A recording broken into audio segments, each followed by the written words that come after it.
महानगरपालिकेच्या वतीनं 66व्या महाराष्ट्र दिन आणि कामगार दिनानिमित्त आयोजित ध्वजारोहण सोहळा मोठ्या उत्साहात पार पडला। महापालिकेच्या आयुक्त तथा प्रशासक मनीषा खत्री यांच्या हस्ते ध्वजारोहण करण्यात आलं।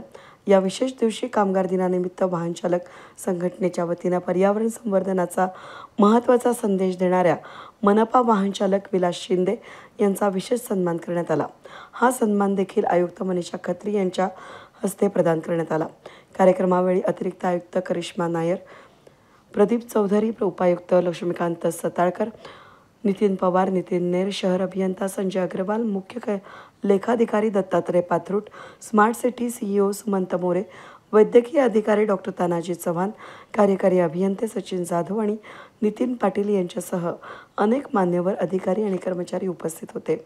या कार्यक्रमामध्ये वाहन चालक संघटनेचे अध्यक्ष सुनील कपिले, उपाध्यक्ष अनिल शिंदे, बंडू मगर, संजय तांबडे, योगेश कदम, अनिल गायकवाड, विजय सावंत, अंजीराम काळे, सोमनाथ दात्रक, अशोक रोंगटे यांचाही यावेळी सहभाग होता।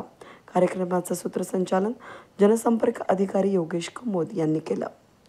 वेद न्यूजसाठी प्रतिनिधी कमलाकर तिवडे, नाशिक।